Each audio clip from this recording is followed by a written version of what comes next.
everybody. Welcome to Psycho Sexy Seance. I am your host, the Empress Red. It is June 25th, 2025. Big numbers there, 25, 25. Happy birthday to the Cancer babies. I hope you have the most blessed birthday. Whoever you are, wherever you are. Happy also new moon in Cancer today. It's not quite placed in Cancer. We're still moving a little bit. I think it's going to be a couple of hours. It's 6 something in the morning is when it'll be officially in the sign of Cancer. So one of the things we're going to cover is, well, new moon in Cancer. What does this mean for us, right? So the new moon in Cancer is actually really nurture based, it's family based, but it's also reflective based, right? So we know that the new moon ideally is a time to manifest, right? The full moon is a time for release, new moon is a time for manifestation. So what are we trying to manifest in this next period of time? Now, one of the things that we're trying to manifest is maybe better overall relationships with our family members, right? Now, this is huge because what we're having to do though is we're having to examine generational cycles, generational toxicity, and generational trauma. This is going to be kind of difficult in a sense if you're dealing with sometimes parents that have been toxic in the past. Or are narcissistic, or overall maybe they just didn't know better when it came to really how to handle you emotionally, right? I'm sure a lot of us Gen Xers and millennials have plenty of stories where that comes from, right? And so these are the two generations that are really starting to push to change that generational trauma, to change those generational cycles, but it has to start with us, right? And we all have some kind of toxicity in us, right? All of us have something that's unhealed, including myself, right? Accountability. And so what the new moon in Cancer is asking us to do now, also, by the way, we've got the sun in Cancer, the moon in Cancer, and then of course Jupiter in Cancer. So very family oriented, very like emotionally oriented. There's a lot of reflection when it comes to your interpersonal relationships or maybe past relationships. There's a whole lot of, this is where I messed up. This is where I think I was right. But there is what's the word I'm looking for? A solemnness about that reflection, right? It's not the easiest thing to sit back and reflect on of course your past and your interpersonal relationships. It's not easy to focus on and remember maybe some times where your family or your parents made you feel bad about something. And then at some point, maybe you repeated that behavior to your own child, not really knowing that you were doing it, right? Like one of those things is maybe like commenting on their weight, right? I know that this was a problem for me growing up. I'm not trying to make this about me, but I also know other people in which this was their experience as well. So, this is one of those basic things where there's, their parents, and maybe not just on looks or weight, but, maybe your parents are really just concerned with appearances, right? And so appearances. So you have to be a certain kind of way in order to be able to keep up with appearances, right? So anyway, so this is really important for family patterns, and if you are able to get your parents into therapy or your family into therapy, this is going to be a really good time to do that. There's some really big talks that maybe haven't happened in your household and in all of our households, especially with the older generation, where the parents really need to take some time, and self-reflect on how they affected you in both a positive and a negative way. And this gives you an opportunity because, one of the hardest things is it's hard for you to take accountability for yourself when your example are people who refuse to take accountability, right? So you have to stop the cycle somewhere, right? So emotional intelligence, that's the big one for the new moon. So this is going to be, how can you improve oneself to break those patterns, right? So what patterns are we talking about? We're talking about maybe being emotionally unavailable, or shutting down during conflict, even peaceful conflict, or maybe giving into certain types of addictions. Why do we have these addictions? How does it serve you exactly?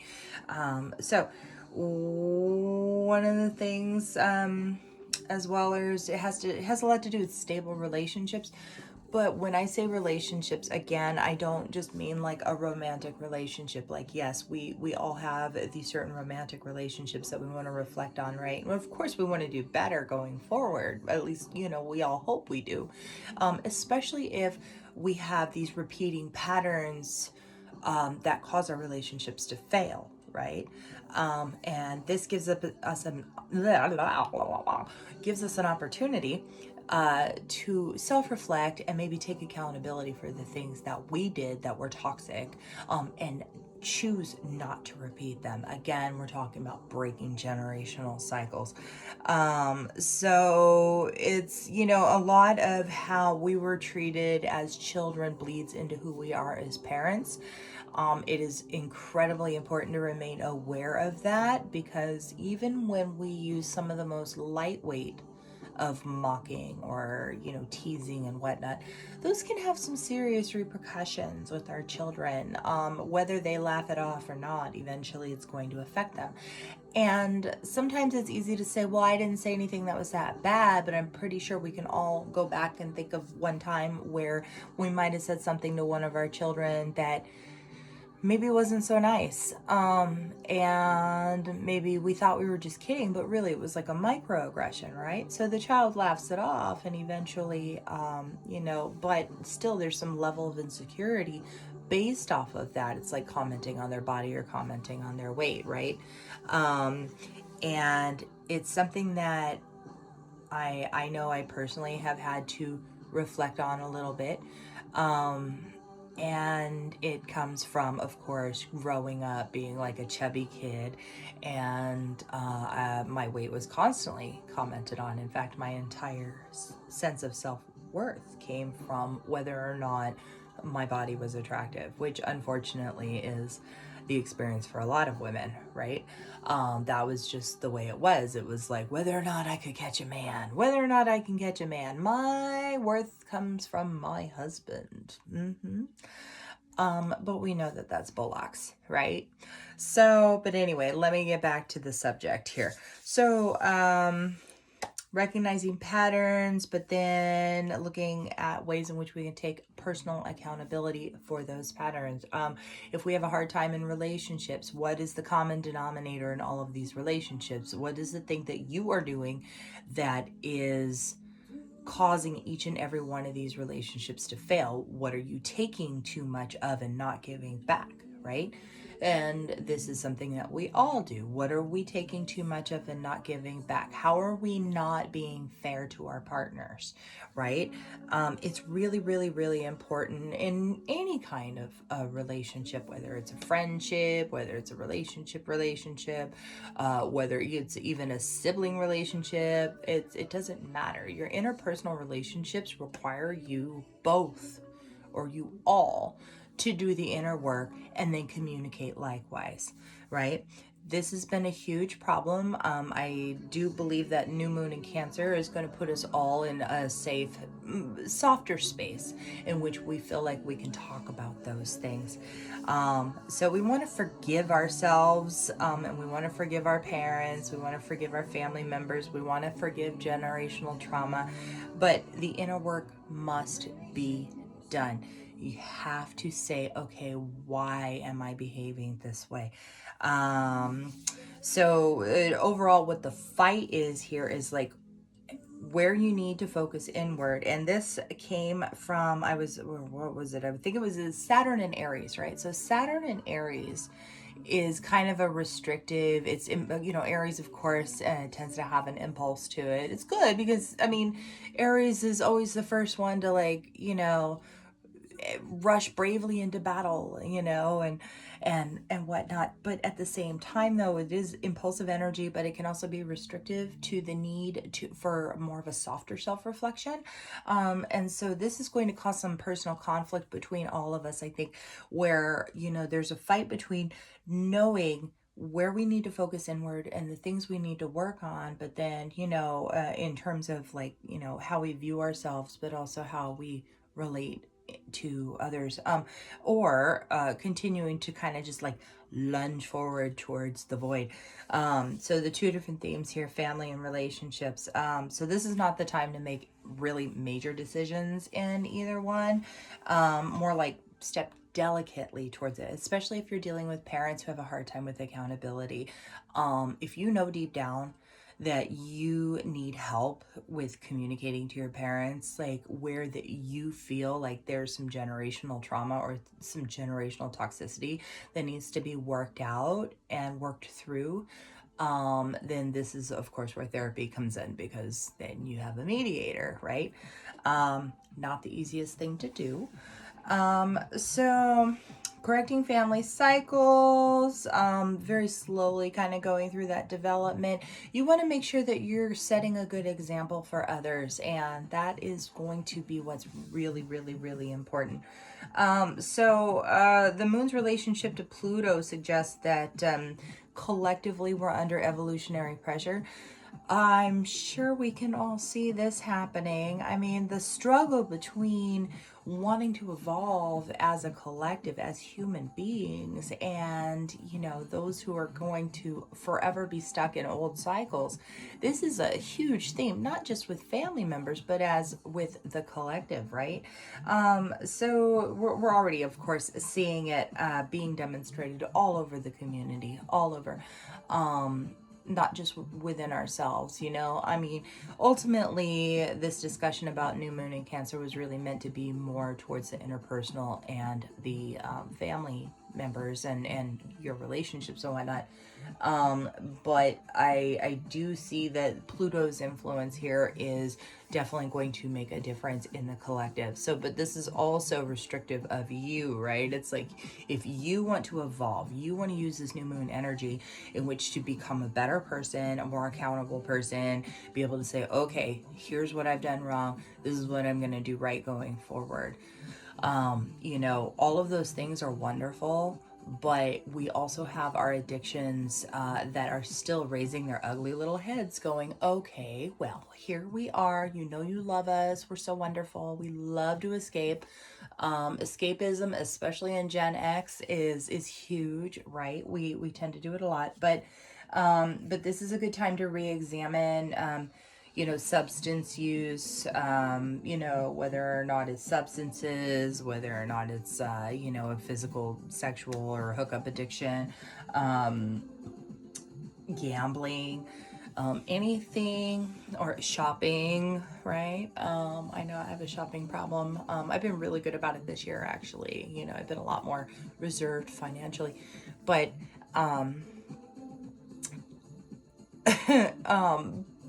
but all of those things really is kind of what I'm getting at. Is let's examine, okay, so why do we do these things? Why are we doing these things? What is it about those things that gives us some kind of a rush or a pleasure that temporarily fills the void, right? We know that this doesn't fill the void. We know that this is a band-aid, right? It's an emotional band-aid for something that we are not working on. So now it's time for us to work on that thing that we are not working on, so we can examine why it is that we feel like we need those things in order to be happy, when clearly we know that we're not happy. So that's really important, I think. So let's see. New moon in air, Cancers. It's all about reset. Reset and be present. Reset and be present. Accept your own faults outwardly, loudly. Hi, I have faults.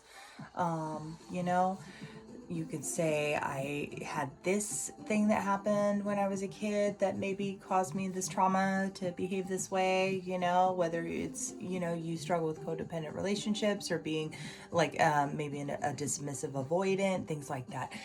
those things are not going to come necessarily easily. You can read the books and whatnot, but I couldn't possibly recommend therapy more, only because it gives you a different perspective. It's really easy to, and I know this happens with a lot of us. I've definitely had this experience in the past, and this was my attitude towards therapy, was that, oh, it's like a game. I just tell them what all my shit is, right off the bat, and then that way there's no guesswork, right? I mean, not that I don't still kind of like give them the timeline of like all the stuff in order to kind of speed things up. But at the same time, though, there was a therapist I had one time, and not too long ago, and she said something to me that actually really stuck. And she said, sometimes you have a problem with accepting new information that contradicts your personal beliefs. And my first inclination was to go, no, I don't. But then I had to stop and think about that for a second. And then I was like, you know what? She might be right. And so that's sometimes what's really important is making sure that if you are going to do therapy, this isn't just about a game or manipulation. This is really about self-reflection, and sometimes you need somebody to challenge you, psychologically, intellectually, and emotionally, in order for some things to really really stick. I would prefer a therapist who doesn't just tell me what I want to hear.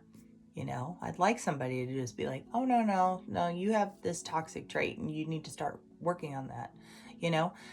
It's not the easiest thing to accept that kind of information, but it can be so helpful ultimately, even if you don't necessarily accept it right off the bat. That's my TED talk about therapy. I know therapy is not necessarily for everyone, but this is a time of self-reflection. So if there is ever a good time to consider looking into some kind of therapy, even if it's just like, an AI thing or whatever, do something. Just do something. Self-reflection is good. It's good for growth. And we're in a space where we tend to be really rigid about it, and it's hard for everybody to want to self-reflect. Everybody wants to think that they do no wrong, and it doesn't work like that. We all do wrong. We all have these moments where we can be toxic, and we all have these things that we struggle with, whether it's our relationships because of what kind of an example of parents we had, and maybe it's within our siblings and so on and so forth. There is a lot of work to do. It is delicate. So don't go plowing into anything. This is not the time to make huge decisions, or of any kind, really. But maybe sit down and have some talks with your family members. This might be a good time for that. And I think, other than that, I think that was really kind of the ultimate focus. Really, it's all about reset, new moon in Cancer. I don't know about you guys, but I've definitely been feeling that sense of self-reflection already. The new moon is just going into Cancer, and I'm already going, okay, so here's what I think I did okay as a parent. Here's what I think I did wrong. And then here's all of this bullshit that I had to deal with from my family growing up. And this is why I'm like this now. But at the end of that sentence, this is why I'm like this now, that's where we go, okay, so I'm like this, but do I need to be like this? Self-reflection time, right? Perfect time for self-reflection. So now that we're going into new moon in Cancer, I highly recommend that you celebrate that, manifest something, get yourselves together. I've got a couple of different rocks that I like to play with. I've got some pyrite and some, opalites. And I mean, amethyst is always great. Clear quartz is always great. Citrine is a good time for this. And especially the pyrite too. I love on any manifestation, toss in that pyrite, because that is good for business. It's good for money. And also if you are into making spells and herbs, powders like Damiana, five fingers, road openers, things like that, on a new moon manifestation. So that's going to conclude my episode for today. It is quite late. I always say that it's quite late, but that's because I have kind of like late hours now, and now I'm a night owl. Woo. So that being said, I really wish you guys like a wonderful, happy Cancer season. It is our season, for the birthday babies today, tomorrow, and going forward. Later in June, later in July, I have this huge long list of these amazing people, and of varying different, roles that they've played in my life, whose birthdays are during Cancer season. And there are times where it's a love-hate relationship, I think, for all of us, but it's like my favorite, but they're my favorite people at the same time. We struggle sometimes, but at least we get each other.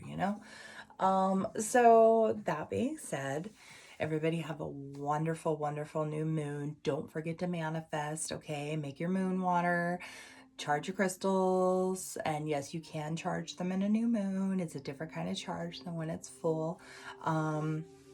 And do all those things, and then maybe write some lists. Take some time for self-reflection. What are some behaviors that you notice in yourself that you would like to fix, and how do you think you're going to fix those? You're going to have an opportunity with a lot of ideas. There's going to be a lot of great ideas coming in over these next week, next couple of days even, right? Before the 1st, you're going to have a lot of ideas about maybe where you want to go with your life, where you want to go as a person, how you want to grow internally. And you should absolutely take that opportunity as soon as possible. So anyway, without further ado, I'm going to go ahead and call it. I hope you guys have a wonderful next week. And happy summer. I'm sure it'll get warm eventually. So anyway.